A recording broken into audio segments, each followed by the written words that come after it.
Bismillahirrahmanirrahim. Assalamualaikum warahmatullahi taala wabarakatuh. Bismillah walhamdulillah. Wassalatu wassalamu ala Rasulillah Sayyidina wa Maulana Muhammad ibni Abdillah wa ala alihi wa sahbihi wa mawalah. Wala hawla wala quwata illa billah. Ma'asyal hadirin wal hadirah rahimakumullah hafizakumullah. Alhamdulillah kembali kita dikumpulkan Allah di bulan yang mulia, di malam yang mulia, malam ke-29, di malam ganjil. Mudah-mudahan apa yang kita baca dari salat tarawih sampai saat ini dan sampai selesai insyaallah diberkahi Allah fid dunya wal akhirah, menyebabkan segala hajat dunia akhirat kita dikabulkan Allah, terutama yang sakit disehatkan oleh Allah subhanahu wa ta'ala.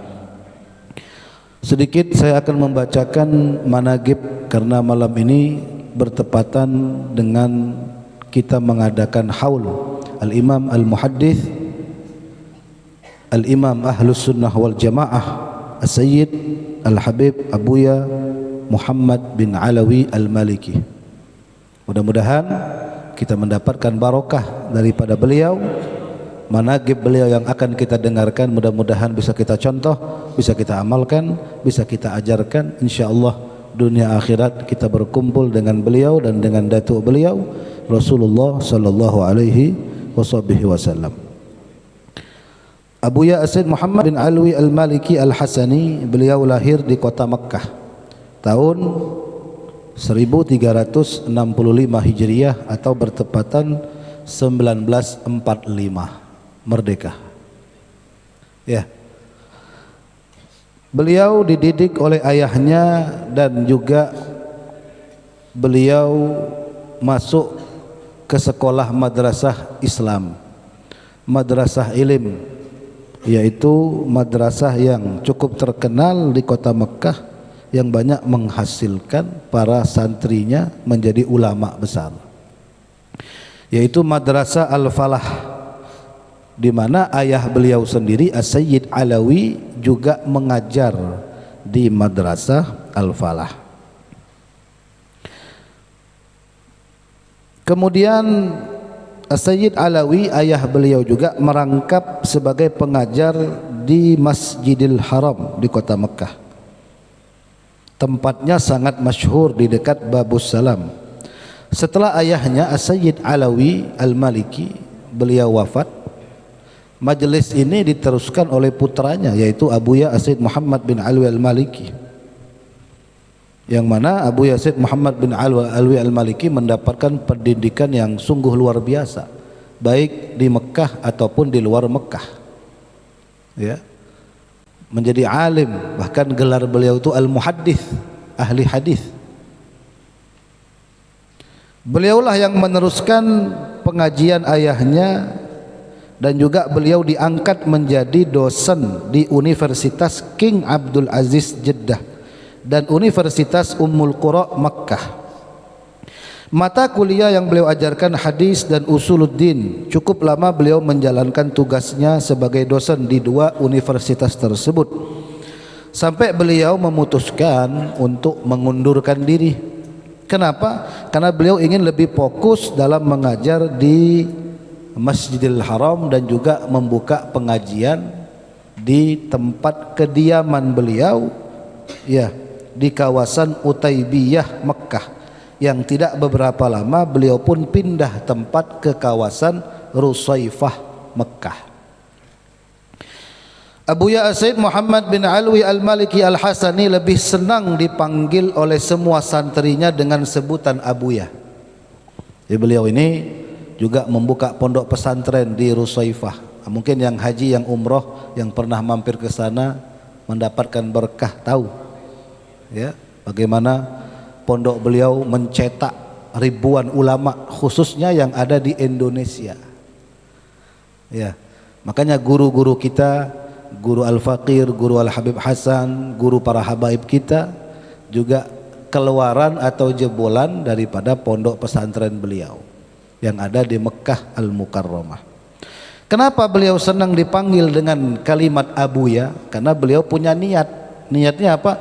Ingin lebih mempererat hubungan antara guru dan santri. Abuya itu kan ayahku, biar lebih dekat. Karena kata Nabi, ayahmu ada 3, salah satunya guru. Maka beliau senang dipanggil dengan panggilan abuya. Nasab beliau bersambung kepada Rasulullah dari jalur Sayyidina Hasan bin Ali binti Fatimah binti Rasul sallallahu alaihi wasallam, maka itu beliau bermarga Al-Hasani dari keturunan Sayyidina Al-Hasan.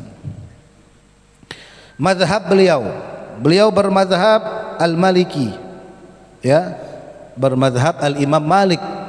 Makanya beliau disebut Al-Maliki, bermadhab Imam Malik. Kalau kita Asy-Syafi'i, bermadhab Imam Syafi'i. Tetapi walaupun beliau bermadhab Maliki, beliau tidak melarang santri-santrinya yang dari Indonesia khususnya tetap bermadhab Syafi'i. Bahkan saking sayangnya beliau dengan para santrinya, beliau memanggil guru-guru yang bermadhab Syafi'i untuk mengajarkan santri-santrinya. Kecuali ada beberapa santri yang ikut madhab Al-Maliki. Manhaj beliau punya manhaj As-Sayyid Muhammad bin Ali Al-Maliki sangat tidak suka dengan orang yang fanatik terhadap salah satu aliran atau kelompok, sebagaimana Abuya juga tidak suka dengan kekerasan, dengan orang-orang yang keras, khususnya masalah agama. Jadi ta'assub itu semua ulama nggak ada yang suka. Ta'assub senang dengan satu kelompok saja, senang dengan satu guru saja, senang sama satu habib saja, senang sama satu ulama saja. Nah, ini salah satu tanda orang yang tidak berkah. Sempit, hidupnya sempit. Ujung-ujungnya apa? Merasa paling benar dirinya dan gurunya, yang lain salah. Nah, itulah kita dilarang oleh guru-guru kita untuk ta'assub, berfanatik dengan salah satu kelompok atau salah satu ajaran. Metode tarbiyah Abuya Sayyid Muhammad bin Alwi Al-Maliki, beliau mempunyai metode dalam berdakwah dan mengajar, mendidik anak santrinya. Salah satunya beliau lebih mengutamakan akhlak daripada ilmu. Beliau pernah mengatakan, ana u'allimul akhlak wal muru'ah qablal ilm wal kitab. Saya ajarkan kepada mereka, santri dan jamaah, bagaimana akhlak yang benar, bagaimana muru'ah, harga diri yang benar, sebelum saya mengajar ilmu dan kitab. Ya. Juga Abuya lebih mengutamakan khidmat daripada ilmu. Bahkan beliau pernah mengatakan, at-talib al-khudum ahsan inni min at-talib al-mujtahid. Kata beliau, saya lebih cinta, lebih suka, lebih senang dengan santri saya yang rajin khidmat daripada yang rajin baca kitab. Umpama nyapu, ngepel, ya, apalagi yang berat, bersihkan kamar mandi, ya kan, bersihkan kamar tidurnya, rumahnya, cuci pakaian, siapkan, merapikan tempat sholat, sendal, semua. Menjadi pembantu seorang ulama itu sama dengan menjadi pembantu Nabi Muhammad sallallahu alaihi wasallam. Bahkan berapa banyak para ulama yang keluar dari pondok beliau mungkin hampir tidak belajar, ya belajarnya seadanya, tapi sekarang punya pondok jadi ulama besar. Termasuk guru kita Abuya almarhum Ahmad Naufal Al-Kaf, beliau mondok 8 tahun di sana, khidmat saja, tapi pulang bisa bikin pondok, dapat ridho. Intinya kan ridho daripada guru. Maka itu beliau lebih senang sama santri yang rajin. Makanya dimanapun majelis taklim, khususnya yang di Balikpapan ini, siapapun di antara jamaah yang rajin bersih-bersih majelis, bantu-bantu majelis, pasang baliho majelis kalau acara, ya, bantu-bantu konsumsi, nyuci piring, nyuci kuali dan sebagainya, mohon yang lain jangan dianggap rendah. Ini walinya di majelis di pondok itu ya orang-orang yang rajin dalam berkhidmat, membantu gurunya. Ini udah nggak bisa nyumbang, nggak mau khidmat, pelit, ya, mukanya nggak ada senyum, majelisnya niatnya lain, nagih utang majelisnya. Sekalinya Habib punya utang. Maka itu hadirin, berapa banyak kalau kita baca manakib cerita Rasulullah itu selalu kirim salam sama jamaah majelis atau santri yang rajin berkhidmat. Kenapa? Karena mereka tidak ada yang tahu, tidak ada yang puji. Ya, jarang ada yang tahu, yang pasang umbul-umbul, yang nyapu nih jarang. Kenapa? Sampean semua sudah bubar semua. Ya, dia di majelis sudah bubar, sudah mungkin di luar ada yang sudah pulang, tapi yang di dalam majelis nggak ada yang tahu. Dan mereka niatnya ikhlas, Rasulullah tahu, Allah juga tahu. Maka jangan pernah remehkan mereka. Dan beliau banyak sekali mengarang kitab, yang tercetak saja 100 lebih, ada yang belum dicetak. Bahkan karangan beliau yang terkenal kitab Mafahim Yajibu an Tusahhah, pemahaman-pemahaman yang harus diluruskan untuk meyakinkan bahwasannya amaliyah Ahlus Sunnah wal Jamaah itu semuanya ada dalilnya. Nah, maka ini kitab bagus. Ya, alhamdulillah kita beberapa majelis di Balikpapan juga membaca kitab ini, kitab Mafahim Yajibu an Tusahhah.